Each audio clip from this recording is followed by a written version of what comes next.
ये कहाँ हूं मैं, और मेरे कपड़े कहाँ गए? सुबह सुबह श्रेया की आंख खुली तो उसने खुद को एक अनजान कमरे में पाया। ये शायद किसी होटल का कमरा था और वो एक मखमली बिस्तर पर थी, पर ये कोई सुनहरा सपना नहीं, हकीकत थी। और सबसे बड़ी बात कि उसके बदन पर कोई भी कपड़ा नहीं था। श्रेया ने झट से चादर अपने ऊपर खींच ली। मैं यहाँ कब और कैसे आई? मुझे कुछ याद क्यों नहीं आ रहा? श्रेया का सिर चकरा रहा था और वो बिस्तर से उठती उससे पहले ही बाथरूम में किसी के होने की आहट हुई। हे भगवान, ये कौन है अंदर? कहीं इसने मेरे साथ?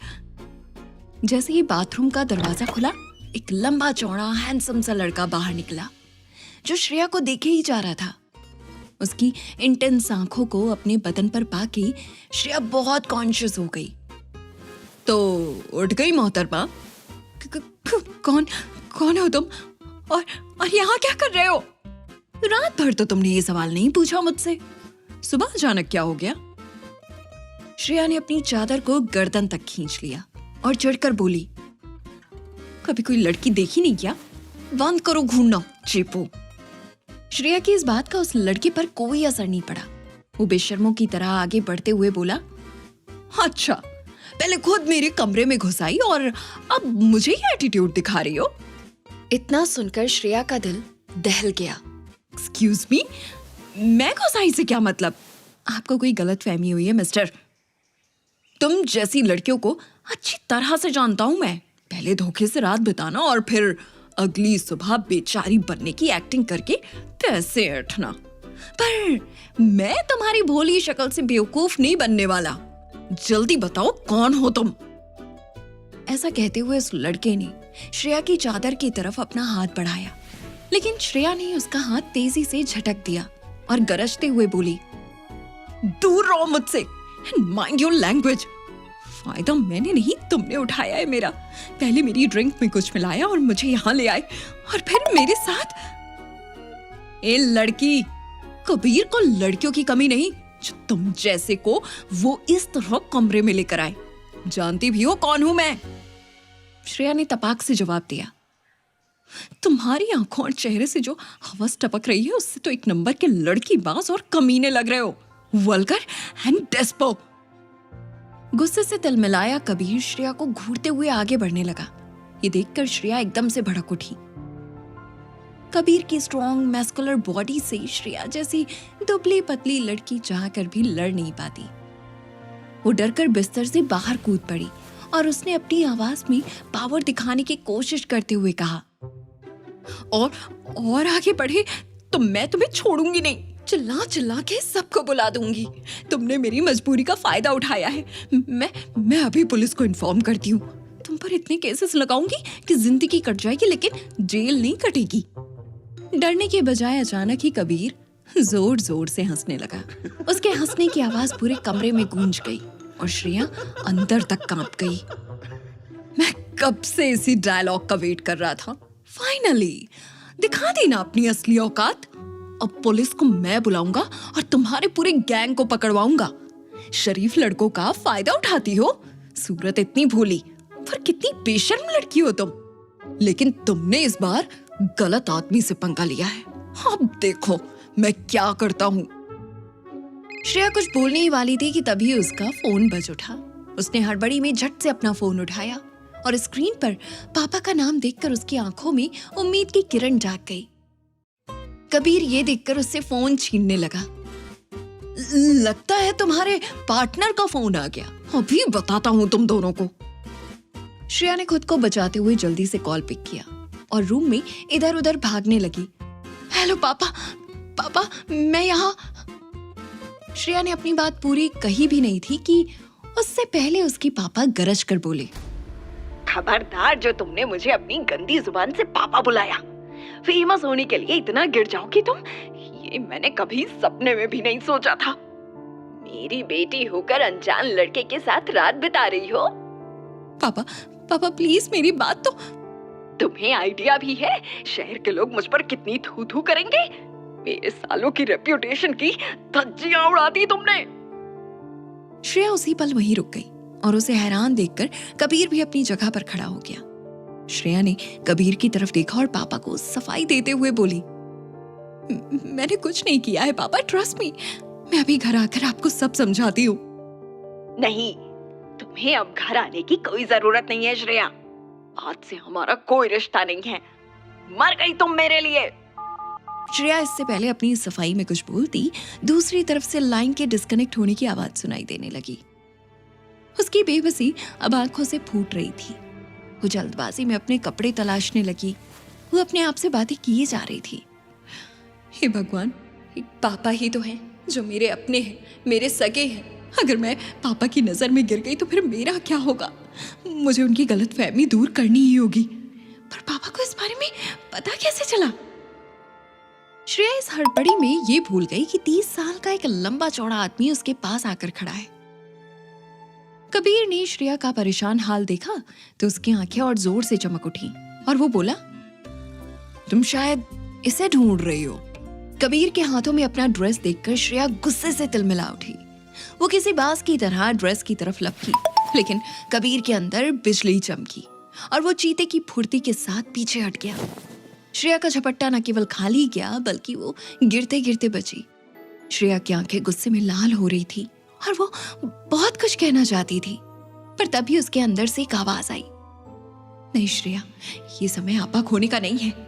इस समय तो तुझे कैसे भी करके यहाँ से निकलना है ताकि तू सेफली घर पहुंच सके।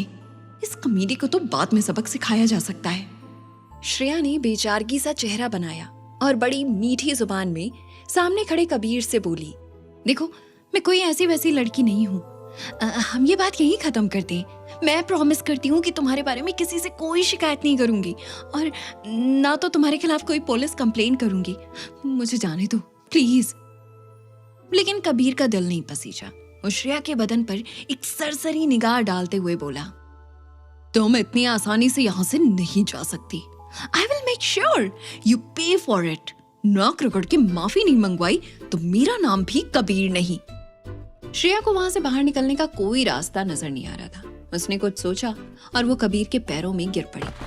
उसके दोनों पैरों को पकड़कर बोली, प्लीज मुझे जाने दो, प्लीज। कबीर ने एक डेविलिश स्माइल के साथ श्रेया की तरफ देखा। उसने कुछ बोलने के लिए अपना मुंह खोला, लेकिन अचानक ही सिर के बल नीचे गिर पड़ा। श्रेया मुस्कुराते हुए खड़ी हुई और अपनी ड्रेस उसके हाथों से छीनते हुए बोली, तुमसे माफी मांगेगी मेरी जूती। अभी जल्दी में हूं, तुमसे ठीक से बाद में निपटूंगी। कबीर ने उठने की कोशिश की, लेकिन अचानक से गिरने की वजह से वो उठ नहीं पाया। श्रेया ने होटल रूम से बाहर निकलते हुए ड्रेस को जैसे तैसे पहना और उस 7 स्टार होटल से बाहर निकल गई। उसके चेहरे की खरोंचें रात की करतूत को बयान कर रही थी और उसके कदम उसका साथ देने से इनकार कर रहे थे। उसने एक टैक्सी को रोका और जल्दी से पिछली सीट पर बैठ गई। उसका सिर अभी तक घूम रहा था।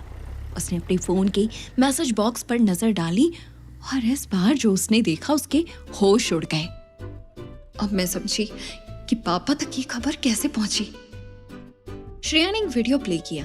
ये एक न्यूज चैनल पर दिखाए जा रहे वीडियो की क्लिप थी, जिसमें श्रेया को कबीर के साथ उस होटल में घुसते हुए दिखाया जा रहा था, जिससे वो अभी अभी भाग कर आई थी। न्यूज रिपोर्टर बोल रही थी, आखिर कौन है ये लड़की जिसने business tycoon mister Kabir Kapoor को अपने प्यार के जाल में फंसाया है? क्या ये कबीर की नई गर्लफ्रेंड है या फिर कोई वन नाइट स्टैंड? वो एक दूसरा न्यूज चैनल इस न्यूज को दूसरी तरह से दिखा रहा था। स्ट्रगलिंग एक्ट्रेस श्रेया सिंघानिया ने अपने करियर को चमकाने के लिए लिया शॉर्टकट, बनाया फेमस बिजनेसमैन कबीर कपूर से रिश्ता। क्या हमारी नई पीढ़ी बढ़ रही है पतन की ओर? श्रेया को अपने कानों पर यकीन नहीं हो रहा था। जिसे वो एक आम लड़का समझ रही थी, वो दरअसल जाना माना बिजनेसमैन था और श्रेया का उसके साथ नाम जोड़कर श्रेया को बदनाम किया जा रहा था। तो अमीर होने का फायदा उठाया है उस कमीने कबीर ने। एक तरफ श्रेया का खून गुस्से से उबाल मार रहा था, तो दूसरी तरफ उसे अपनी बदनामी का डर सता रहा था। तभी उसकी नजर बैक मिरर पर पड़ी। उसने देखा ड्राइवर उसी की तरफ देख रहा था। उसकी आंखों में कीड़े की तरह कुलबुलाती हुई हवस को श्रेया अपने बदन पर महसूस कर सकती थी। उसने ड्राइवर को एक खतरनाक लुक दिया और फिर खिड़की से बाहर देखते हुए सोचने लगी, कबीर कपूर, तुम्हारी वजह से मेरा करियर और मेरे रिश्ते दांव पर लग गए हैं। मैं तुम्हें कभी माफ नहीं करूंगी। इधर कमरे में अकेला खड़ा होकर कबीर हाथ मल रहा था।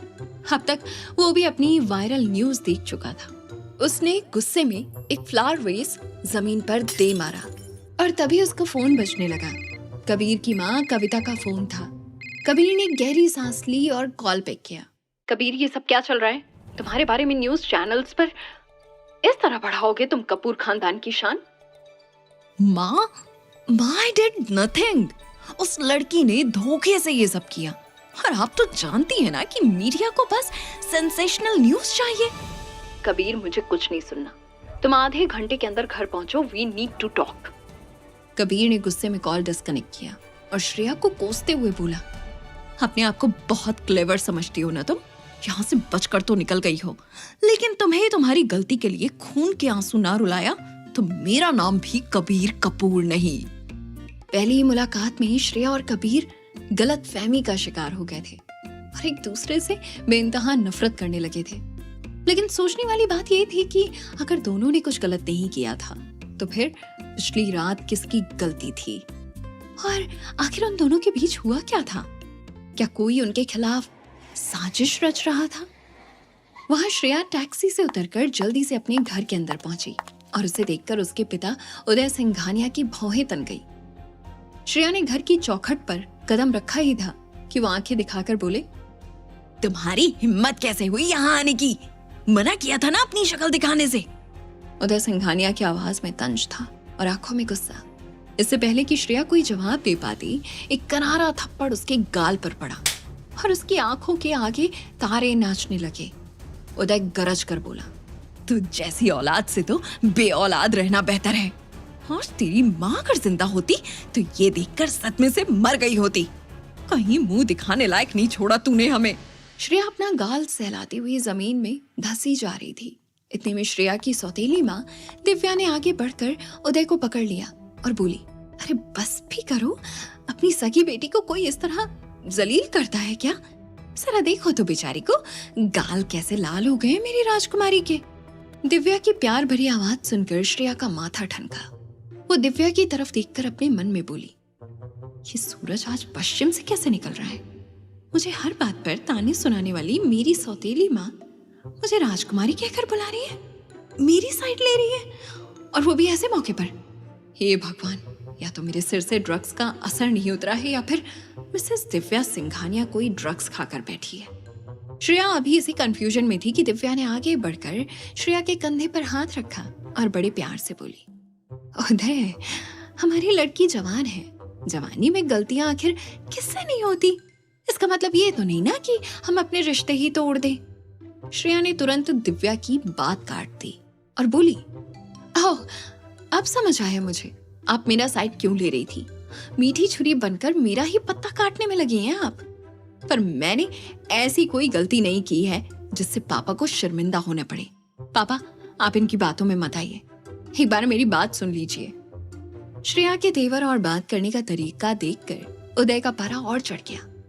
बेशर्म लड़की, एक तो चोरी ऊपर से सीना चोरी। अपनी माँ से कितना बदतमीजी से बात कर रही है। सच कहती थी तुम दिव्या, इसे हद से ज्यादा छूट देकर बिगाड़ दिया है मैंने। अगर शुरू से तुम्हारी बात मानता तो शायद ये दिन नहीं देखना पड़ता मुझे। अब तो इसकी शक्ल से ही घिन आ रही है मुझे। अपने पापा से अपने बारे में ऐसे शब्द सुनकर श्रेया की जैसे जुबान ही जम गई थी। पूरे घर में उसे प्यार करने वाला एक लौता इंसान भी आज उससे नफरत करने लगा था।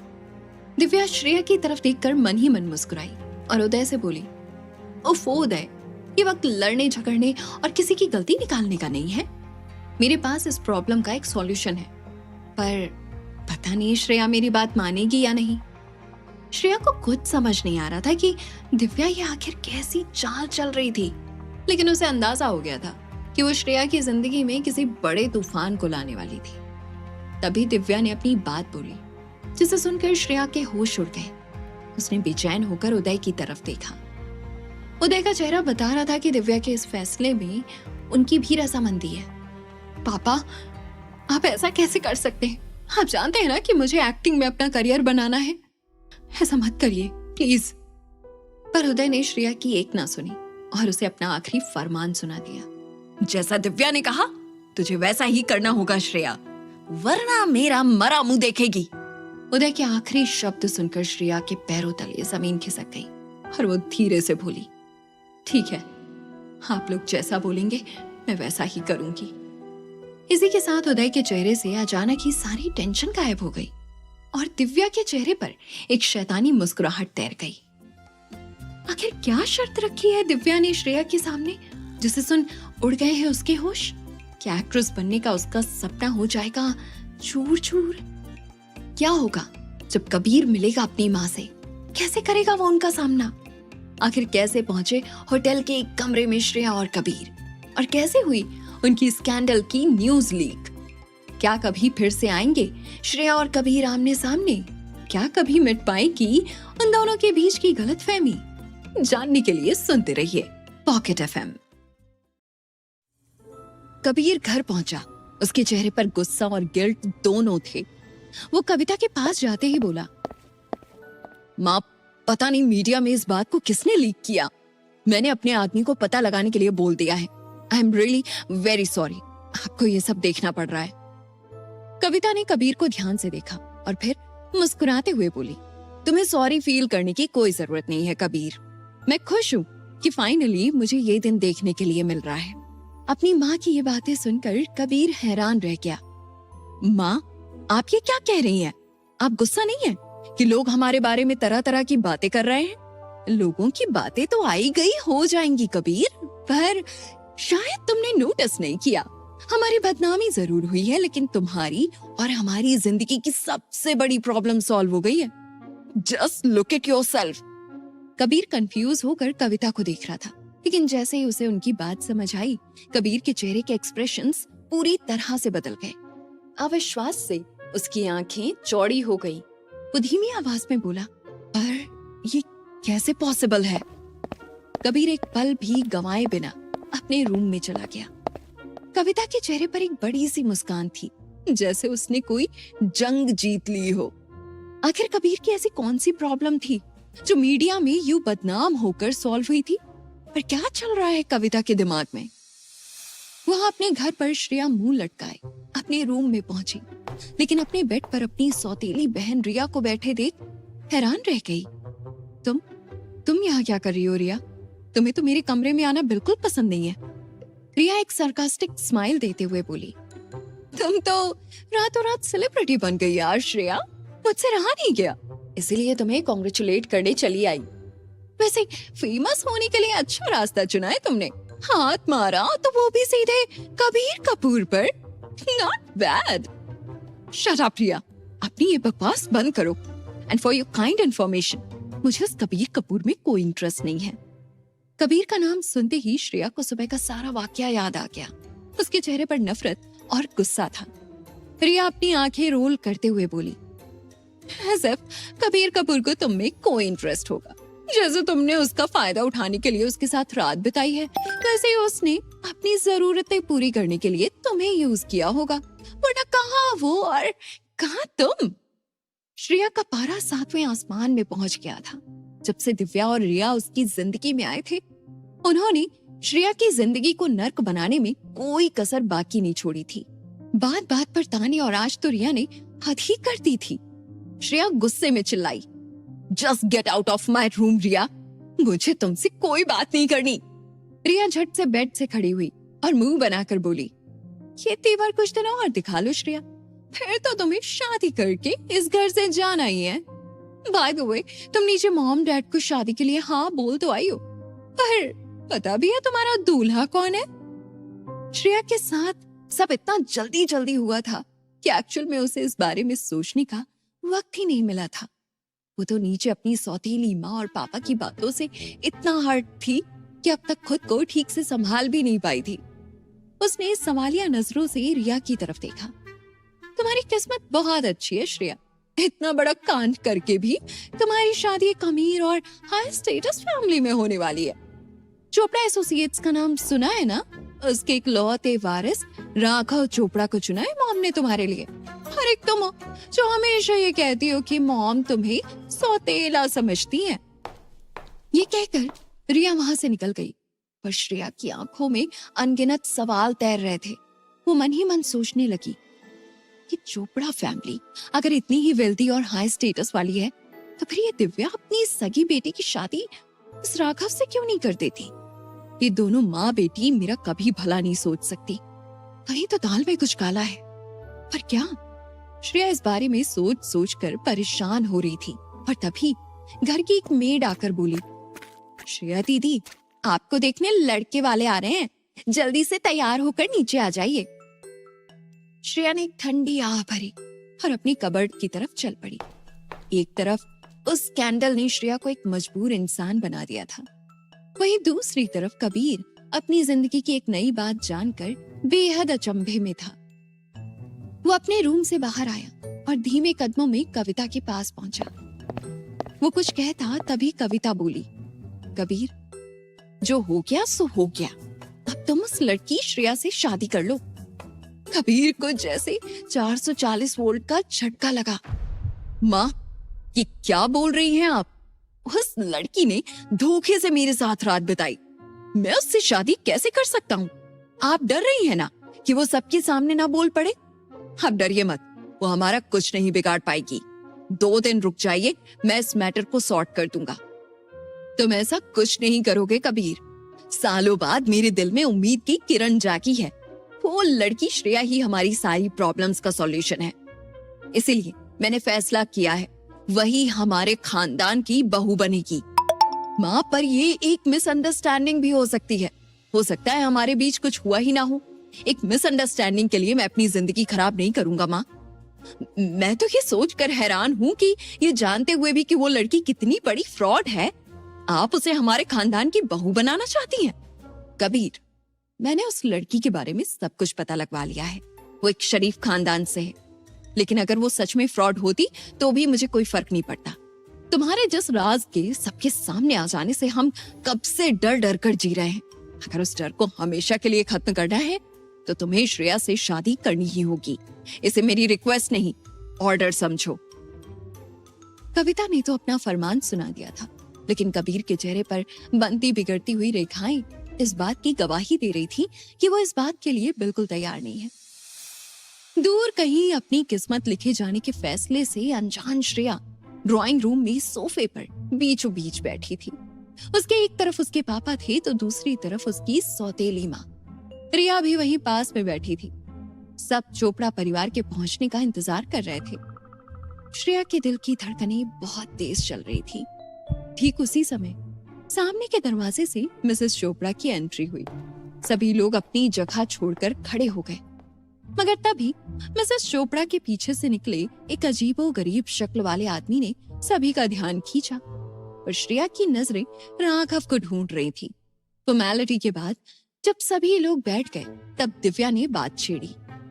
नमस्ते जी, ये है हमारी बेटी श्रेया। हम आपके बहुत शुक्रगुजार हैं कि आपने उन फालतू की अफवाहों को सच नहीं माना और हमसे रिश्ता जोड़ने के लिए तैयार हो गए। लेकिन यकीन मानिए, श्रेया आपको बिल्कुल भी डिसअपॉइंट नहीं करेगी। गुस्से में श्रेया की सांस फूल रही थी। उसे लग रहा था कि जैसे भरे बाजार में उसकी इज्जत नीलाम की जा रही हो। तभी उसने देखा कि सामने बैठा हुआ लड़का उसे देखकर अजीबोगरीब इशारे कर रहा था। उसको अपना मुंह बंद करने में भी दिक्कत हो रही थी, जिससे उसकी लार टपक कर उसके कपड़ों को गंदा कर रही थी।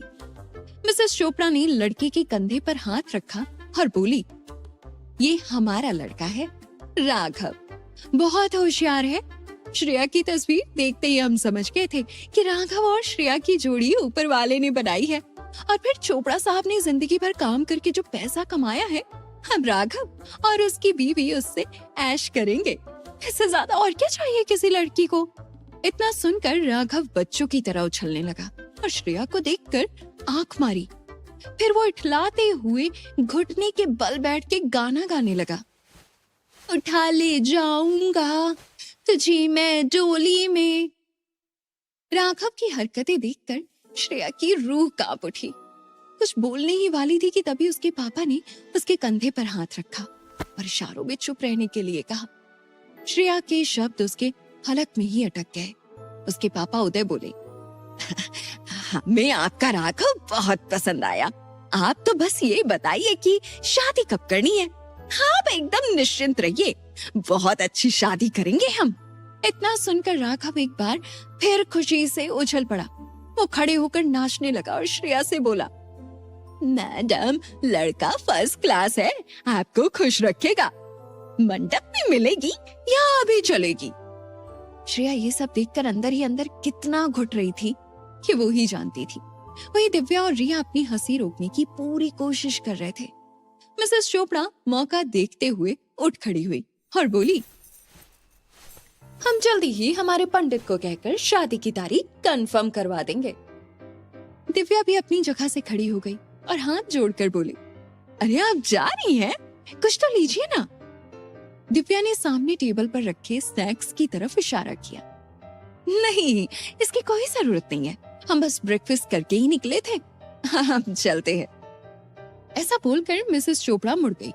राघव ने सामने रखी प्लेट पर झपट्टा मारा और ढेर सारा मेवा उठाकर अपने मुंह में भर लिया। श्रेया के साथ साथ सभी लोग ये देखकर दंग रह गए और वो आदमी मुंह चलाता हुआ वहां से चलता बना। उसके जाने के बाद रिया और दिव्या भी मुस्कुराती हुई वहां से चली गई। श्रेया ने मजबूर निगाहों से अपने पापा की तरफ देखा। पापा, आप उस पागल से मेरी शादी नहीं करवा सकते। आपने देखा ना कैसी हरकतें कर रहा था वो। मेरी जिंदगी खराब हो जाएगी पापा, प्लीज। उदय की आंखों से भी मजबूरी साफ साफ झलक रही थी, पर वो अब तक श्रेया से गुस्सा भी था। उसने अपने कमरे में जाते हुए कहा, ये सब तुम्हें पहले सोचना चाहिए था श्रेया। कल वाली हरकत करके तुमने मेरे सामने कोई ऑप्शन नहीं छोड़ा। कोई भी समझदार लड़का तुमसे शादी नहीं करेगा। ऐसे में तुम्हें चोपड़ा खानदान की बहू बनने का मौका मिल रहा है। इस बात की खैर मनाओ। हो सकता है वक्त के साथ राघव सही हो जाए। नहीं भी हुआ तो कम से कम तुम्हारी और हमारी इज्जत तो बची रहेगी। अपना आखिरी फैसला सुनाकर उदय अंदर चल पड़े और श्रेया को उसकी जिंदगी से लड़ने के लिए अकेला छोड़ दिया। श्रेया गुस्से में थर थर कांप रही थी। उसने अपने आप से कहा, नहीं, मेरे अलावा किसी को भी मेरी जिंदगी का इतना बड़ा फैसला लेने का हक नहीं है। ना वो कबीर कपूर मेरी किस्मत डिसाइड करेगा और ना वो राघव चोपड़ा मेरी जिंदगी बिगाड़ेगा। मैं किसी भी हाल में ये शादी नहीं करूंगी। श्रेया घर से बाहर निकल ही रही थी कि तभी दिव्या हाथ में शॉल लिए वहां आई। शॉल देखकर श्रेया की आंखें आश्चर्य से चौड़ी हो गई। ये कहां से मिला आपको? दीजिए इसे इधर। तुम्हारी माँ की आखिरी निशानी है ना ये? इसे हमेशा अपने सीने से लगाए फिरती हो तुम। सोच रही हूँ इसे अब तुम्हें तुम्हारी शादी के दिन ही दूंगी एज अ गिफ्ट। तुम चिंता मत करना, तब तक मैं इसे संभाल कर रखूंगी। न जलने दूंगी और ना ही फटने दूंगी। दिव्या ने एक शैतानी मुस्कुराहट दी और वहां से चली गई। श्रेया की आंखों से आंसू बह निकले। दिव्या ने घर में आते ही श्रेया की माँ की सभी चीजें बाहर फेंकवा दी थी। बड़ी मुश्किल से श्रेया ने एक शॉल बचा कर रखा था जो उसे उसकी माँ की याद दिलाता था। मुश्किल वक्त में उसकी हिम्मत बनता था। नहीं, अपनी माँ की आखिरी निशानी नहीं खो सकती मैं। अगर इसे खो दिया तो खुद को कभी माफ नहीं कर पाऊंगी। श्रेया भारी कदमों से अपने कमरे में लौट गई। क्या श्रेया ने हार मान ली थी? क्या वो उस पागल राघव से शादी कर लेगी? वहां कबीर के घर में रात को डिनर के वक्त कबीर कविता के पास आया। कविता मुस्कुराते हुए बोली, आओ बैठो कबीर, खाना बस लग ही गया है। वैसे क्या सोचा है तुमने? कब करोगे श्रेया से शादी की बात? कबीर ने आवाज में बड़ी ही गंभीरता से कहा, सॉरी माँ, मैं हमेशा आपकी बात मानता हूँ, पर इस बार नहीं मान सकता।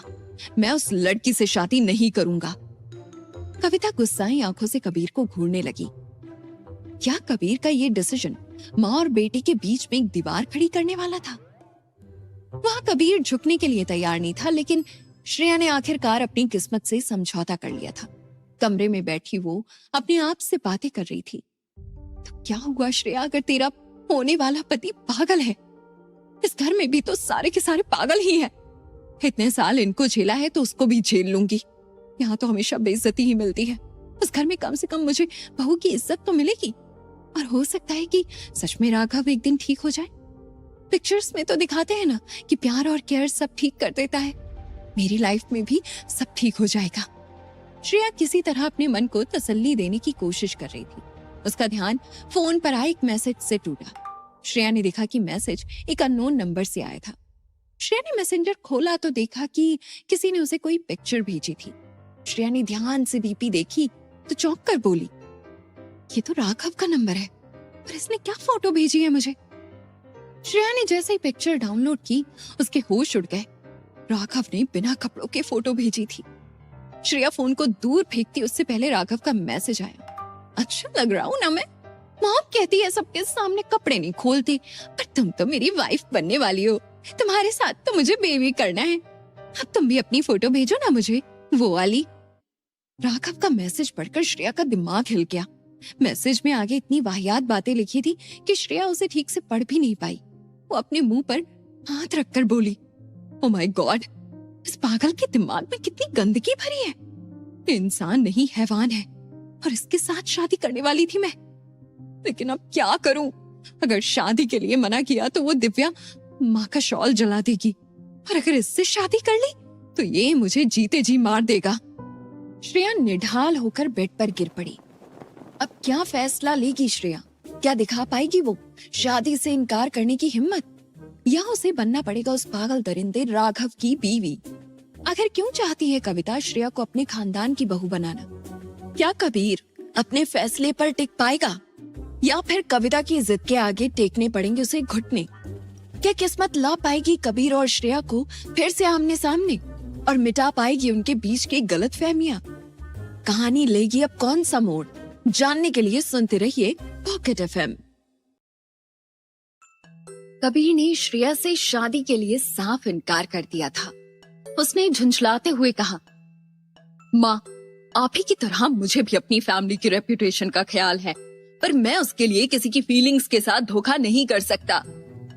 धोखा? कबीर, श्रेया इस खानदान की बहू बनकर आएगी तो उसकी किस्मत बदल जाएगी। कोई धोखा नहीं हो रहा उसके साथ। ओफो माँ, मैं श्रेया की बात नहीं कर रहा हूँ। फॉर गॉड सेक, मेरे सामने बार बार उस लड़की का नाम लेना बंद कीजिए। I just hate her. Kabir के दिल में श्रेया के लिए कड़वाहट देखकर कविता के चेहरे का रंग उड़ गया था, पर वो ज्यादा हैरान किसी और बात को लेकर थी। उसने बेचैन होकर पूछा, श्रेया नहीं तो फिर किसकी बात कर रहे हो तुम कबीर? कबीर कुछ बोलने से पहले हिचकिचाया। कविता की पैनी नजरें उसे अनकंफर्टेबल कर रही थी। फिर भी वो कुछ हिम्मत बटोर कर बोला, काव्या, मैं काव्या की बात कर रहा हूँ माँ। मैं अगर उससे प्यार करता हूँ तो शादी किसी और से कैसे कर सकता हूँ? काव्या का नाम सुनते ही कविता की आंखों में खून उतर आया था। काव्या, काव्या, काव्या, कब उतरेगा उस लड़की का भूत तुम्हारे सिर से कबीर? मैंने तुम्हें पहले भी कहा है कि वो हमारे घर की बहू बनने के लायक नहीं है। मैं उसे कभी इस घर में नहीं आने दूंगी। माँ, मुझे आज तक समझ नहीं आया कि आपको काव्या से क्या प्रॉब्लम है, पर सच तो ये है कि वो मेरे लिए बेस्ट है। मैं उससे प्यार करता हूँ और वो मुझे प्यार करती है। किसी और से शादी करके आई कांट बिट्रे हर। मैं केवल उसी से शादी करूंगा। कबीर की आवाज में जो जिद थी उसे देखकर कविता कुछ पल के लिए ठिठक गई। फिर वो कुछ सोचकर बोली, ठीक है, तुम्हें काव्या से शादी करनी है ना, कर लो। कबीर को अपने कानों पर यकीन नहीं हुआ। उसे समझ नहीं आ रहा था कि कुछ सेकंड्स पहले तो काव्या के लिए आग उगल रही उसकी माँ अचानक से उन दोनों की शादी के लिए कैसे मान गई। आखिर कविता की इस हामी के पीछे क्या राज था? तुम काव्या से शादी कर सकते हो, पर तुम्हें ये शादी 24 घंटे के अंदर करनी होगी, और अगर ऐसा नहीं हुआ तो तुम्हें श्रेया से शादी करनी पड़ेगी कबीर। कबीर अपनी माँ की बात सुनकर जैसे जम सा गया। 24 घंटे? पर मैं ऐसे जल्दबाजी में शादी के लिए काव्या को कैसे मनाऊंगा? कबीर के चेहरे पर कंफ्यूजन देखकर कविता मुस्कुरा दी। क्या हुआ कबीर? अभी 1 मिनट पहले तक तो तुम्हें बहुत कॉन्फिडेंस था काव्या और अपने प्यार पर। अब इतने डाउटफुल क्यों लग रहे हो तुम? कविता की हंसी कहीं ना कहीं कबीर को चुभ गई थी। मुझे काव्या और अपने प्यार पर कोई डाउट नहीं है माँ। आप चाहती है ना कि हम 24 घंटे के अंदर शादी करें? ठीक है, आप बस अपनी बहू के गृह प्रवेश की तैयारी कीजिए। कबीर हड़बड़ी में घर से निकलने लगा। कविता पीछे से बोली, काव्या तुम्हारी प्रॉब्लम के बारे में जानती है ना कबीर? और अब तक तो उसने तुम्हारा वीडियो देख ही लिया होगा। तुम्हें क्या लगता है वो शादी के लिए मान जाएगी? कबीर के माथे पर सिलवटें उभर आई थी, पर उसने कविता की इस बात का कोई जवाब नहीं दिया और वहां से निकल गया। पर कार स्टार्ट करते ही वो खुद से बोला, सुबह से इतना उलझा हुआ हूँ कि काव्या से बात करने का मौका ही नहीं मिला। माँ ठीक कह रही है, उसने भी वीडियो देखा तो होगा, लेकिन उसने अब तक फोन क्यों नहीं किया? चल क्या रहा है उसके दिमाग में? कबीर के मन में कई सवाल थे और उनका जवाब केवल और केवल काव्या के पास था। जहां कबीर को अपने सवालों के जवाब चाहिए थे, वहीं श्रेया ने बड़ी ही मुश्किल से एक फैसला ले लिया था। माँ, अगर आप जिंदा होती तो मुझे उस राक्षस राघव के हाथों बलि नहीं चढ़ने देती और न ही ये चाहती कि मैं आपकी आखिरी निशानी को बचाने के लिए अपनी जिंदगी तबाह कर लूं। इसीलिए मैं ये शादी नहीं करूंगी। मैं यहाँ से भागकर कहीं दूर चली जाऊंगी। श्रेया अपने रूम से बाहर निकली और देखा कि सब लोग डिनर में बिजी थे। उसने एक छोटे से बैग में अपना कुछ जरूरी सामान लिया और चुपचाप घर के पिछले दरवाजे से बाहर निकल गई। कुछ दूर जाकर उसने हाथ के इशारे से एक ऑटो को रोका और उसमें बैठ गई। ऑटो वाला बोला, कहाँ जाना है मैडम आपको? मुझे। ऑटो वाले के सवाल का श्रेया के पास कोई जवाब नहीं था, क्योंकि उसे खुद नहीं पता था कि वो कहाँ जा रही है। कबीर तब तक काव्या के घर पहुंच चुका था। काव्या उसे अचानक से अपने घर के बाहर देखकर हैरान रह गई। कबीर, तुम इस वक्त यहाँ? काव्या, क्या तुम मुझसे नाराज हो क्योंकि तुमने आज से पहले ये सवाल कभी नहीं किया? तुम कहीं उस वीडियो। कबीर ने अपनी बात पूरी भी नहीं की थी कि तभी काव्या ने कबीर को कंधों से पकड़ा और उसे घर के अंदर ले जाते हुए बोली, कबीर, तुम्हें मुझे एक्सप्लेनेशन देने की जरूरत कब से पड़ने लगी? मुझे पता नहीं है क्या कि मीडिया हाथ धोकर तुम्हारे पीछे पड़ी रहती है? I trust you. मेरा कबीर ऐसा कर ही नहीं सकता। कबीर अचानक से पूरी तरह रिलैक्स हो गया। वो काव्या को जोर से हक करने के लिए आगे बढ़ा, लेकिन अचानक से वहीं रुक गया। काव्या एक पल के लिए सकपकाई, लेकिन फिर मुस्कुरा दी। कबीर ने एक लंबी सांस ली और बोला, थैंक्स काव्या, तुमने मेरे दिल का बोझ हल्का कर दिया। किसी ने मेरे अगेंस्ट प्लानिंग की थी, पर मैं जल्द उस इंसान का पता लगा कर ही रहूंगा। एनीवेज, मैं यहाँ किसी बहुत इंपॉर्टेंट काम के लिए आया हूँ। I need your help. Kavya सवालिया नजरों से कबीर को देखने लगी। काव्या, माँ ने कहा है कि अगर मुझे तुमसे शादी करनी है तो हमें 24 घंटे के अंदर ये शादी करनी पड़ेगी। Will you marry me? Kavya कुछ पल के लिए हक्की बक्की रह गई। कबीर की धड़कन थम सी गई, लेकिन अगले ही पल काव्या खुशी से उछलते हुए बोली, oh my God, it's finally happening.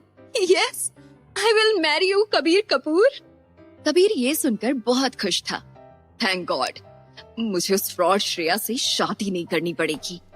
Kavya अपने कपड़ों की अलमारी की तरफ जाते हुए बोली, कबीर, मैं शादी में पहनने वाले कपड़े सेलेक्ट करती हूँ, तब तक तुम उस ड्रॉर में से मेरे लिए डॉक्यूमेंट्स निकाल लो। हमें कल रजिस्ट्रार ऑफिस में जरूरत पड़ेगी। मैं अपने घर वालों को इन्फॉर्म कर देती हूँ, वो सब कितना खुश होंगे। कबीर काव्या को खुश देखकर मन ही मन सोचने लगा, माँ भी ना काव्या के बारे में कितना गलत सोचती हैं। एक बार हमारी शादी हो जाए, माँ की सारी मिसअंडरस्टैंडिंग्स दूर हो जाएंगी।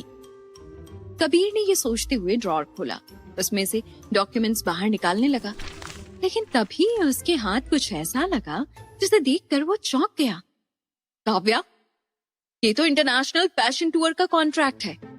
तुमने इस पर साइन भी कर दिया है। तुमने मुझे इस बारे में कुछ बताया क्यों नहीं? काव्या का मुंह उतर गया। वो कबीर के हाथ से वो डॉक्यूमेंट्स लेकर बोली, आज सुबह ही साइन किया है कबीर। मैं तुम्हें सरप्राइज देना चाहती थी, इसलिए मिलने का वेट कर रही थी, पर अब ये बेकार है, छोड़ो इसे। एक मिनट काव्या, बेकार है मतलब? It was your dream to go on this tour. कब जाना है तुम्हें? कबीर, शादी करके मैं स्टुअर्ट का पार्ट नहीं बन पाऊंगी। कॉन्ट्रैक्ट की एक कंडीशन है कि मॉडल्स कांट बी मैरिड। और हाँ, मेरा सपना था ये, इसके लिए बहुत मेहनत भी की है मैंने, बहुत धक्के खाए हैं, पर तुमसे बढ़कर कुछ नहीं है मेरे लिए। तुम ही मेरा ड्रीम हो कबीर। काव्या की आंखों में आंसू थे, पर उसने उन्हें छिपाया, पर अपनी आवाज में दर्द को नहीं छिपा पाई। कबीर ने गहरी सांस ली और बोला, काव्या, तुम मेरे लिए सब कुछ छोड़ने को तैयार हो, पर मैं इतना सेल्फिश नहीं हो सकता। तुम दुखी हो तो मैं खुश कैसे रहूंगा? तुम अपने ड्रीम्स पर गिव अप नहीं करोगी। हम ये शादी नहीं करेंगे और तुम इस टूर पर जरूर जाओगी। पर तुम अपनी माँ को क्या कहोगे कबीर? वो मैं देख लूंगा। You start packing. कबीर ने बस इतना कहा और काव्या के घर से निकल गया। उसने काव्या को कह तो दिया था कि वो सब देख लेगा, पर उसे खुद नहीं पता था कि वो घर जाकर अपनी माँ से क्या कहने वाला था। उसे बस एक ही चिंता सता रही थी कि क्या अपनी माँ के सामने मजबूर होकर उसे श्रेया से शादी करनी पड़ेगी। वहाँ श्रेया अपना घर छोड़कर निकल चुकी थी। रात के अंधेरे में वो एक ब्रिज पर बैठी थी। आसपास से जब लोग उसे घूरते हुए निकलने लगे तो उसने अपने कपड़े ठीक किए और अपने आप से बोली, भाग तो आई हूँ घर से, पर अब डर के मारे जान निकल रही है। पता नहीं कहाँ जाऊंगी, क्या करूंगी, रात कहाँ काटूंगी। मेरी अकल भी घास चढ़ने गई थी। कल सुबह भाग लेती, कम से कम उजाला तो होता। इस नवी को भी अभी ही शहर से बाहर जाना था। श्रेया ने ये बोला ही था कि उसी वक्त उसका फोन बजने लगा। नवी का ही कॉल था, श्रेया की बेस्ट फ्रेंड। श्रेया ने झट से फोन उठाया। यार नवी, बहुत बड़ी प्रॉब्लम हो गई है, मैं घर से भाग आई हूँ। श्रेया ने नवी को सारी बात बताई तो नवी बोली, श्रेया, मुझे 2 दिन अकेला क्या छोड़ा? तूने तो अपनी लाइफ को ही कंट्रोवर्सी बना दिया। मैंने तुझे ये बताने के लिए कॉल किया है कि अभी अभी हमारे एजेंट का कॉल आया था। एजेंट का नाम सुनकर श्रेया के कान खड़े हो गए। क्या बोला वो? कोई रोल मिला हमें? नहीं श्रेया, तेरा स्कैंडलस वीडियो देखकर कोई तुझे काम देने के लिए तैयार नहीं है। इनफैक्ट एजेंट ने कहा है कि वो आगे से तेरे ऑडिशंस नहीं करवाएगा। According to him, your career is over. Shreya के अंदर भभक रहा ज्वालामुखी फूट पड़ा। Career is over? मेरा करियर शुरू ही कब हुआ था नवी? ये सब बहाने हैं। पहले तो कोई कंट्रोवर्सी नहीं थी, तब भी काम नहीं मिलता था। कभी कहते मैं सांवली हूँ, कभी कहते मैं गरीबों जैसी नहीं लगती, कभी मेरा वेट ज्यादा लगता है तो किसी को मेरी बॉडी में केवल हड्डियां नजर आती हैं। सारे झूठ है। रोल्स देते नहीं, बेचते हैं। तुझे खुद नहीं करना यहाँ काम। नवी श्रेया को कुछ समझाती उससे पहले श्रेया ने कॉल कट कर दिया और उठकर तेज कदमों से चलने लगी। सामने से एक 5 साल की भिखारिन दौड़ती हुई श्रेया की तरफ ही बढ़ रही थी। इससे पहले कि श्रेया बचकर निकल पाती, उन दोनों की एक जोरदार भिड़ंत हुई और बच्ची लड़खड़ा कर पीछे गिर पड़ी। श्रेया का पारा 7वें आसमान पर जा पहुंचा। उसने चिल्लाकर कहा, अंधी है क्या? दिखाई नहीं देता कि सामने कोई खड़ा है? पागलों की तरह भागी जा रही है। बच्ची ने हाथ में कुतरा हुआ वड़ा पाव पकड़ रखा था जो अब जमीन पर फैला हुआ था। वो मासूम श्रेया का रौद्र रूप देखकर सहम गई और टकटकी बांधकर श्रेया को देखने लगी। इतनी देर में एक औरत दौड़ती हुई पीछे से आई और बच्ची को अपने आंचल में छिपाती हुई बोली, माफ करो मैडम, इसने देखा नहीं होगा, गलती हो गई बच्चे से, माफ करो। श्रेया आमतौर पर एक शांत स्वभाव की लड़की थी, लेकिन अभी वो अपने आपे में नहीं थी। उसने तुनक कर कहा, देखा नहीं तो देखना चाहिए ना कि इतनी बड़ी बड़ी आंखों से क्या कंचे खेलती है, और तुम क्यों इसकी साइड ले रही हो? कौन है ये तुम्हारी बेटी? ये कहकर उस औरत ने बच्ची को और कसकर अपनी छाती से चिपका लिया और कड़क आवाज में बोली, मैं इसकी माँ हूँ मैडम, और इस गरीब को दुनिया में भला कौन पूछने वाला है। श्रेया एकदम से सन्नाटे में चली गई। उसे अपनी माँ की याद आ गई थी। इस बार उसने पलटकर कोई जवाब नहीं दिया और साइड से निकलकर आगे बढ़ चली। थोड़ी दूर जाने पर वो अपने आप से बोली, अच्छा नहीं हो रहा है लाइफ में, हर तरफ मुसीबत, हर दिन नई प्रॉब्लम। दिव्या शायद सच बोलती है, मैं ही पनौती हूँ। मेरी माँ को भी मैं ही खा गई। किसी काम में अच्छी नहीं हूँ, मुझे मर जाना चाहिए, धरती से बोझ ही कम होगा। श्रेया तैश ही तैश में आगे बढ़ी और ब्रिज से नीचे लेक में छलांग लगाने लगी, लेकिन अचानक ही उसने अपना पैर फिर से पीछे खींच लिया और मासूमियत से बोली, इस लेक में 2 फुट पानी नहीं है। साला, इसमें क्या तो डूबूंगी और क्या ही मरूंगी। अगर सुसाइड अटेम्प्ट करने के बाद जिंदा बच गई तो बड़ी फजीहत हो जाएगी। श्रेया ने एक बार फिर से सोचा, अगर लेट कर ट्राई करूं तो तब भी कुछ नहीं होगा। तैरना जो आता है, अगर बचपन में पता होता है कि लाइफ में स्विमिंग कोर्स नहीं बल्कि स्ट्रेस मैनेजमेंट कोर्स काम आता है तो वो ही करती। श्रेया अपने आप से बात कर ही रही थी कि अचानक उसकी नजर सड़क पर पड़ी। श्रेया ने देखा वही छोटी बच्ची इस वक्त सड़क के बीचों बीच खड़ी थी और एक हाई स्पीड कार उसकी ओर बढ़ रही थी। श्रेया ये देखकर अपनी टेंशन जैसे भूल ही गई हो, वो उस बच्ची को बचाने भागी। ए, हटो वहां से! श्रेया ने भागकर उस बच्ची का हाथ पकड़ा और उसे खींच लिया, लेकिन उसका बैलेंस बिगड़ा और वो खुद उस कार के सामने आ गई। एक जोरदार भिड़ंत की आवाज हुई। अगले ही पल श्रेया जमीन पर थी। उसके सिर और हाथ पैर से खून बहने लगा था। वो दर्द से कराहते हुए बोली, भगवान, मरने की बात की तो आप तो सीरियस ही हो गए यार। ऐसे तो आप एक रिक्वेस्ट नहीं सुनते मेरी। आज इतनी फास्ट सर्विस। श्रेया बड़बड़ा रही थी, तभी उसके कानों में आवाज पड़ी, मरने के लिए मेरी ही कार मिली थी तुम्हें। कार की हेडलाइट सीधे श्रेया की आंखों में पड़ रही थी, इसलिए श्रेया को कुछ दिखाई नहीं दे रहा था। पर जैसे ही उसने आंखों के सामने अपना हाथ लगाया तो सामने खड़े शख्स को देखकर उसके होश उड़ गए। सामने कबीर कपूर था, जो गुस्साई आंखों से श्रेया को देख रहा था। श्रेया उसी की कार से टकराई थी। पहली मुलाकात में जो बन गए थे दुश्मन, क्या रंग लाएगी उनकी ये दूसरी मुलाकात? क्या घर से भागकर श्रेया ने उठा लिया है कोई गलत कदम? आखिर काव्या से क्यों नफरत करती है कविता? और काव्या का प्यार सच्चा या फिर कोई ढोंग? क्या कबीर मान लेगा माँ की बात या करेगा फिर से नई बगावत? जानने के लिए सुनते रहिए पॉकेट एफएम।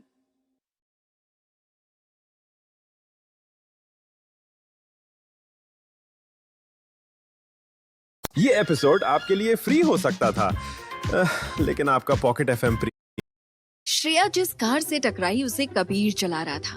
उसे देखते ही श्रेया अपनी चोट को भूलकर बौखला उठी। तुम मेरा पीछा कर रहे हो ना? तुम तो हाथ धोकर पीछे ही पड़ गए हो। श्रेया ने ये कहते हुए उठने की कोशिश की, लेकिन चोट की वजह से उठ नहीं पाई। कबीर उसकी मदद के लिए आगे बढ़ने लगा, लेकिन अचानक से रुक कर बोला, सही नाटकबाज हो तुम। सुबह वाली हरकत से बात नहीं बनी तो पैसे ऐंठने का ये तरीका आजमाया है तुमने। महंगी गाड़ी देखी नहीं और कूद गई उसके आगे। लेकिन मुझे देखकर बहुत डिसअपॉइंट हो गई होगी ना तुम, क्योंकि मैं तो ऑलरेडी तुम्हारी असलियत जानता हूँ, बेवकूफ औरत। तुम अगर सच में मर जाती तो? श्रेया का मुंह अचंभे से खुल गया था। वो हांफते हुए बोली, तुम्हारी आंखें हैं या बटन? तुमने देखा नहीं उस बच्ची को बचा रही थी? अगर वो तुम्हारी कार के नीचे आ जाती तो कल के न्यूज़पेपर में तुम्हारी एक और बड़ी हेडलाइन आ जाती। कबीर ने जब बगल में डरी सहमी उस बच्ची को देखा तो उसे समझ आया कि श्रेया झूठ नहीं बोल रही थी। उसे समझ नहीं आया कि वो आगे क्या बोले। श्रेया आगे बोली, मिस्टर कबीर कपूर, अब ये गलतफहमी मत पाल लेना कि मैंने तुम्हें बचाया है। मैंने इस बच्ची को बचाया है, वरना तुम तो इसे अपनी कार से उड़ा देते और बोल देते कि ये पैसों के लिए खुद तुम्हारी कार के आगे आई थी। सेल्फी। श्रेया बोलते बोलते ही अचानक बेहोश हो गई। कबीर नीचे झुका और श्रेया की नाक के आगे उंगलियां लगाकर उसकी सांस चेक करने लगा। उसे जिंदा देखकर उसने चैन की सांस ली और मोबाइल निकालकर एम्बुलेंस को कॉल करने लगा।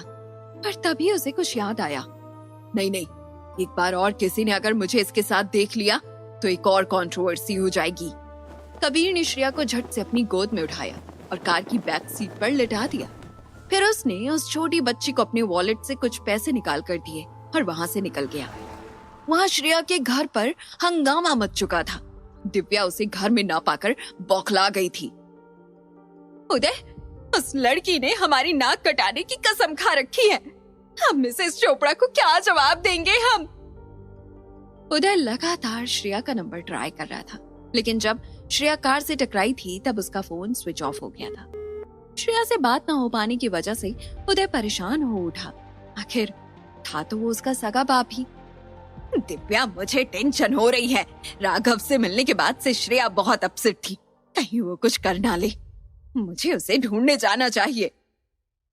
दिव्या को अपने इरादों पर पानी फिरता हुआ नजर आ रहा था। ये उदय भी ना कितनी भी मेहनत कर लूं उस श्रेया के खिलाफ भड़काने की, पर इसके अंदर का बाप जाग ही जाता है। मैं इसके दिल में श्रेया के लिए फिर से सॉफ्ट कॉर्नर नहीं बनने दे सकती। दिव्या उदय को जाने से रोकते हुए बोली, उदय, श्रेया कोई दूध पीती बच्ची नहीं है। उसने क्या किया वो याद है ना तुम्हें? शादी से बचने के लिए वो अपनी किसी दोस्त के घर चली गई होगी और फोन बंद कर लिया होगा। और तुम गिल्टी क्यों फील कर रहे हो? श्रेया के किए की सजा तो हम सब भुगत रहे हैं। तुम जानते हो ना, एक कैरेक्टरलेस लड़की को कोई अपने घर की बहू नहीं बनाएगा, इसलिए थोड़ा कॉम्प्रोमाइज तो करना ही पड़ेगा। उदय से कुछ बोलते नहीं बन रहा था। दिव्या उसे कमरे में ले गई। उसने एक विस्की का पैग बनाया और उदय को पकड़ाते हुए सोचने लगी, एक पैग अंदर जाएगा तो तुम सब भूल जाओगे उदय, पर मैं कुछ नहीं भूलूंगी। श्रेया की शादी तो मैं उस पागल राघव चोपड़ा से ही करवाऊंगी। मैं उस लड़की का घमंड और सेल्फ रिस्पेक्ट इतना तोड़ दूंगी कि वो फिर कभी मेरे और मेरी रिया के सिर पर नहीं नाच पाएगी। श्रेया के खिलाफ षड्यंत्र पर षड्यंत्र रचे जा रहे थे और बेचारी श्रेया को तो इसकी खबर तक नहीं थी। अगली सुबह जब श्रेया की आंख खुली तो उसने खुद को एक बड़े से हॉस्पिटल के प्राइवेट वार्ड में पाया। गॉड, तुम्हें होश आ गया। अब जल्दी से फोन करके अपने घर वालों को बुला लो ताकि मेरा पीछा छूटे। श्रेया ने आवाज की डायरेक्शन में देखा तो कबीर को वहां खड़ा पाया। श्रेया गुस्से में बोली, घर वालों को बुला लूं? तुमने इस लायक छोड़ा कहाँ है कबीर कपूर? तुम्हारे साथ नाम जुड़ते ही जिंदगी झंड हो गई है मेरी। घर वाले गुस्सा है मुझसे। मेरी शादी जबरदस्ती एक पागल से करवाई जा रही है। मुझे कोई काम नहीं देना चाहता। तुम क्यों लाए मुझे हॉस्पिटल? छोड़ देते वहीं सड़क पर, मर जाती तो ही अच्छा रहता। कबीर ने अपनी आंखें रोल की और बोला, तुम्हें जो करना है करो, आई डोंट केयर। मैं तो जा रहा हूँ। I have more important stuff to do. Kabir ये बोलकर मुड़ा ही था कि तभी उसके फोन पर मैसेज नोटिफिकेशन आया। कबीर ने मैसेज पढ़ा तो टेंशन में आ गया। मैसेज उसकी माँ का था। उसने एक लंबी सांस भरी और श्रेया की तरफ मुड़ गया। मरना है ना तुम्हें? एक काम करो, मुझसे शादी कर लो। श्रेया ने इस बात की बिल्कुल भी उम्मीद नहीं की थी। उसकी आंखें आश्चर्य से चौड़ी हो गई, लेकिन वो कुछ बोलती उससे पहले डॉक्टर और नर्स वार्ड में आ गए और श्रेया का चेकअप करने लगे। कुछ देर बाद डॉक्टर बोला, मिस्टर कपूर, वैसे तो सब ठीक ही लग रहा है और टेस्ट भी नॉर्मल ही आए, पर हम 2-3 घंटे और पेशेंट को ऑब्जर्व करेंगे, फिर इन्हें डिस्चार्ज कर देंगे। कबीर डॉक्टर से बात करने में बिजी था और नर्स श्रेया की चोट पर ड्रेसिंग कर रही थी, पर श्रेया का ध्यान कबीर पर था। मैंने ठीक तो सुना था ना? इसने मुझसे शादी के लिए पूछा था? नहीं, मुझे जरूर कुछ गलत सुनाई दिया है। लगता है सिर पर कुछ ज्यादा ही चोट लगी है। कुछ भी ऊटपटांग सुन रही हूँ। डॉक्टर और नर्स चेकअप करने के बाद बाहर गए तो कबीर को वहीं खड़े देख श्रेया बोली, तुम भी जाओ, अब यहाँ क्यों खड़े हो? मैं अपना ध्यान रख सकती हूँ। चला जाऊंगा, पहले मेरे सवाल का जवाब तो दो। तुम्हें तो जीने की कोई इच्छा है नहीं, तो किसी के काम ही आ जाओ। Marry me. श्रेया का माथा ठनका। दिमाग से पैदल हो गया तुम? किसी की ट्रेजेडी में भी अपॉर्चुनिटी ढूंढ रहे हो? पक्के बिजनेसमैन हो। कबीर ने श्रेया को घूर कर देखा। कैरेक्टर एनालिसिस करने को नहीं कहा तुम्हें। चुपचाप हाँ या ना में जवाब दो। शादी करोगी मुझसे? मेरे सिर पर महापागल का टैग लगा दिख रहा है क्या तुम्हें कबीर? बिग नो है मेरा। तुमने परसों रात जो ड्रग मिलाकर मेरा फायदा उठाने वाली हरकत की है वो भूली नहीं हूं मैं। कबीर गुस्से में श्रेया के एकदम करीब आ गया। श्रेया घबरा कर पीछे हट गई। मैंने तुम्हें ड्रग नहीं दिया। क्यों करूंगा मैं ऐसा? तुमसे बेटर लड़कियां मेरे आगे पीछे घूमती हैं। एक इशारे पर मेरे लिए मर मिटने को तैयार हो जाएंगी। हो सकता है तुम्हारी फैंटेसी हो लड़कियों को ड्रग देकर उनका फायदा उठाना। अमीर लोगों के तरह तरह के चोचले होते हैं। कबीर गुस्से में चिल्लाने ही वाला था, लेकिन हॉस्पिटल में है ये सोचकर खुद को कंट्रोल करते हुए बोला, शट अप श्रेया, ये बार बार फायदा उठाने वाली बात बोलना बंद करो। I swear I am irritated now. मुझे भी ड्रग दिया गया था। डैम इट, मुझे नहीं पता मैं तुम्हारे साथ कैसे आया। मुझे खुद कुछ याद नहीं है। बस सुबह आंख खुली तो देखा कि हम बिना कपड़ों के एक ही बेड पर थे। श्रेया ये सुनकर अनकंफर्टेबल हो गई थी, लेकिन कबीर का गुस्सा और फ्रस्ट्रेशन देखकर उसे थोड़ा थोड़ा लगने लगा था कि वो झूठ नहीं बोल रहा था। इसलिए वो मुंह बनाते हुए बोली, Whatever, तुम उन लड़कियों में से ही किसी से शादी कर लो ना जो तुम्हारे आगे पीछे घूमती हैं। मेरे पीछे क्यों पड़े हो? क्योंकि मेरी माँ चाहती है कि मैं तुमसे शादी करूं। श्रेया ने पलके झपकाए बिना कुछ देर एकटक कबीर को देखा और बोली, हाँ, तो ये पागलपन की बीमारी खानदानी है। श्रेया, मेरी माँ के अगेंस्ट एक शब्द नहीं सुनूंगा मैं। Mind your language. तो और क्या बोलूं मैं? तुम्हारी माँ ने सोच भी कैसे लिया कि मैं तुमसे शादी करूंगी? क्या खिचड़ी पक रही है तुम लोगों के दिमाग में? इसके पीछे कोई राज है क्या? राज शब्द सुनते ही कबीर के चेहरे के एक्सप्रेशंस बदल गए। वो अच्छे से जानता था कि उसकी माँ श्रेया को घर की बहू बनाने के पीछे क्यों पड़ी है। इनफैक्ट वो खुद भी अब तक इस बात से हैरान था, लेकिन श्रेया या बाकी दुनिया के सामने वो राज नहीं आने दे सकता था। इसीलिए चेहरे पर कड़क एक्सप्रेशंस के साथ बोला, श्रेया, मेरी शादी का रीजन चाहे जो हो, आई कैन बेट इस शादी से तुम्हें कोई नुकसान नहीं होगा। इनफैक्ट सबसे ज्यादा फायदा तो तुम्हें ही होगा। पैसा, इज्जत सब मिलेगा तुम्हें। और सबसे बड़ी बात, तुम्हें उस पागल लड़के से शादी नहीं करनी पड़ेगी। श्रेया हैरान होकर कबीर को देखने लगी। कबीर बाहर निकलते हुए बोला, डिस्चार्ज होने तक का टाइम है तुम्हारे पास। अपना फाइनल जवाब सोचकर बता देना।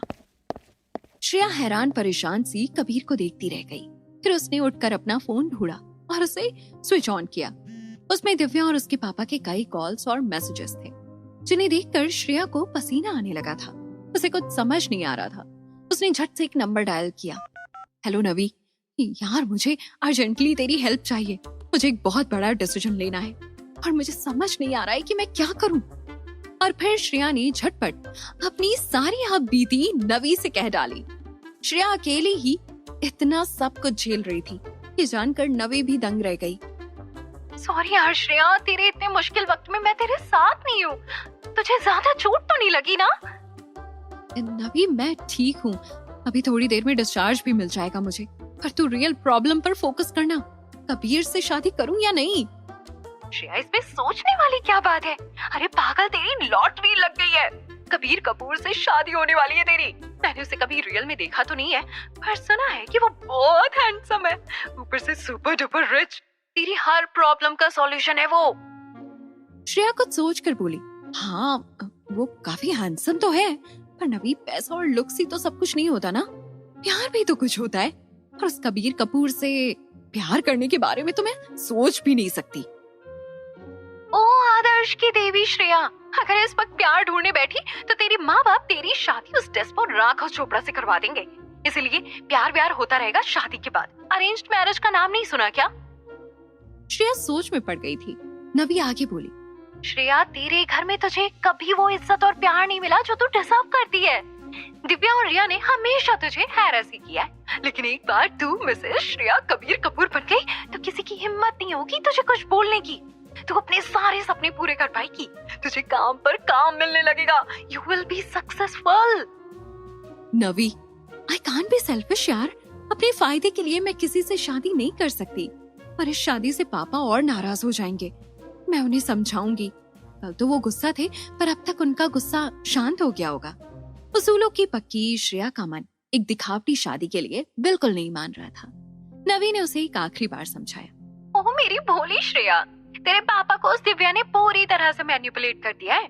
मुझे नहीं लगता वो तुझे समझेंगे। और रही बात सेल्फिश होने की, कभी कभी सेल्फिश होना जरूरी होता है। अपने लिए ना सही, अपनी माँ के लिए हो जा।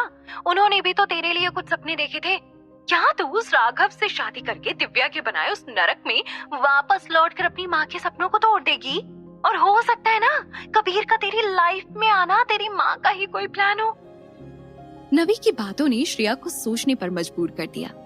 बाहर अपनी कार में बैठा कबीर श्रेया का जवाब सुनने के लिए बेचैन था। वो श्रेया को डिस्चार्ज करवा के बाहर ले आए। दोनों इस वक्त कबीर की कार में बैठे थे। तो फिर क्या डिसाइड किया है तुमने श्रेया? श्रेया अभी भी सोच में डूबी हुई थी। वो कुछ पल रुककर बोली, कबीर, ये डिसाइड करना बहुत टफ था मेरे लिए।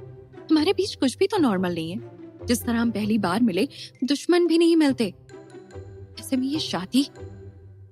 हालात को देखते हुए मैंने डिसीजन लिया है कि मैं तुमसे शादी करने के लिए तैयार हूँ। इस वक्त शायद यही ठीक है। श्रेया ने हाँ कह दिया था। कबीर, जिसे इस वक्त ये सुनकर खुश होना चाहिए था, उसका चेहरा एकदम से उतर गया। ओह गॉड, मुझे लगा था ये शादी के लिए हाँ नहीं बोलेगी और मैं शादी से बच जाऊंगा, क्योंकि माँ मुझसे जबरदस्ती कर सकती है, पर इससे नहीं। पर इसने तो हाँ बोलकर सारा प्लान चौपट कर दिया। कबीर अपने इमोशंस को संभालते हुए बोला, श्रेया देखो, तुम पर कोई प्रेशर नहीं है, इसलिए आराम से सोच समझ कर डिसीजन लेना। श्रेया एक गहरी सांस भरकर बोली, आई हैव डिसाइडेड कबीर, मैं शादी के लिए तैयार हूँ। कबीर पर उसी की बाजी उल्टी पड़ गई थी, पर अब उसके पास पीछे हटने का ऑप्शन नहीं था। उसने श्रेया के कहने पर उसे नवी के घर छोड़ा और वहां से निकलते हुए बोला, कल सुबह हमारी शादी है श्रेया, तैयार रहना। कबीर की गाड़ी धूल उड़ाती हुई वहां से निकल गई और श्रेया हैरान होकर खुद से बोली, कल? इतनी जल्दी? भगवान, ये शादी करके मैं कोई गलती तो नहीं कर रही? श्रेया की जिंदगी में शौक पर शौक लग रहे थे। क्या वाकई वो किसी बड़ी मुसीबत में फंसने वाली थी? अब ये तो वक्त ही बताएगा। वहां कबीर अपने घर पहुंचा और अपनी माँ से बोला, कल मैं श्रेया से कोर्ट मैरिज कर रहा हूँ। अब तो खुश है ना आप? Court marriage? पर क्यों? इतने सालों से इस दिन के सपने देख रही हूँ मैं पूरे तौर तरीकों से तुम्हारी शादी करवाऊंगी। कबीर ने किसी तरह खुद को कंट्रोल करते हुए कहा, माँ, अपने प्यार को छोड़कर मैं एक ऐसी लड़की से शादी कर रहा हूँ जिसका मैं चेहरा तक नहीं देखना चाहता, और वो भी केवल आपकी वजह से। प्लीज अब मुझे और ह्यूमिलिएट मत कीजिए, ना मुझे आपके अगेंस्ट जाना पड़ेगा। ठीक है कबीर, अगर तुम चाहते हो तो कल तुम्हारी कोर्ट मैरिज होगी, पर तुम ये समझने की भूल मत करना कि तुम्हारी माँ तुम्हारी धमकी से डर गई है। मेरे लिए इस परिवार की इज्जत सबसे ऊपर है, बस उसी के लिए तुम्हारी बात मान रही हूँ। और एक बात और, मुझ पर अपना गुस्सा मत निकालो। काव्या से शादी की परमिशन दी थी मैंने तुम्हें, तुम वो नहीं कर पाए तो इसमें मेरा कोई कसूर नहीं है। कबीर कुछ बोल नहीं पाया और गुस्से में वहां से निकल गया। कविता अपने आप से बोली, सॉरी कबीर, तुम्हें इस तरह फोर्स करके मुझे जरा भी अच्छा नहीं लग रहा, लेकिन जो मैं देख पा रही हूँ उसे तुम नहीं देख पा रहे बेटा। ये लड़की श्रेया ही हमारी सभी मुसीबतों का हल है, तुम्हारी लाइफ की सबसे बड़ी प्रॉब्लम का सॉल्यूशन। कपूर खानदान के अलग अलग लोगों की अपने बारे में राय और इरादों से अनजान श्रेया अगली सुबह कोर्ट पहुंच गई। पर उसे कहाँ पता था कि वहां जाकर उसे एक बड़ा झटका लगेगा। कबीर ने शादी से कुछ देर पहले श्रेया को कुछ पेपर्स पकड़ाए और बोला, ये हमारी शादी का कॉन्ट्रैक्ट है श्रेया, इसे ठीक से पढ़ लो और साइन कर दो। श्रेया ने हैरान होकर कबीर को देखा और फिर झट से कॉन्ट्रैक्ट में लिखी कंडीशंस को पढ़ने लगी। उसके चेहरे का रंग उड़ गया। ये सब क्या है कबीर? इसमें तो लिखा है कि तुम जब चाहो इस शादी को खत्म कर सकते हो, और मैं इस शादी के बारे में किसी को कुछ नहीं बता सकती, मेरी फैमिली तक को नहीं। कबीर ने सीरियस होकर कहा, एक और पॉइंट मिस कर दिया है तुमने श्रेया, जो सबसे इम्पोर्टेंट है। मेरी माँ के सामने तुम्हें एक परफेक्ट बीवी और बहू का नाटक करना होगा, और अगर उन्हें तुम्हारी वजह से इस कॉन्ट्रैक्ट मैरिज के बारे में पता चला तो मैं तुम्हें उसी वक्त डिवोर्स दे दूंगा और तुम्हें इसकी सजा भी भुगतनी पड़ेगी। अगर ये सब मंजूर है तो ही साइन करना, वरना बाहर का रास्ता तुम जानती हो। अब क्या डिसीजन लेगी श्रेया? क्या करेगी वो इतनी शर्तों से भरी एक शादी? क्या है कबीर का वो राज जिसने उसे कर दिया एक अनचाही शादी के लिए मजबूर? पर क्या श्रेया और कबीर वाकई है एक दूसरे की प्रॉब्लम का सॉल्यूशन?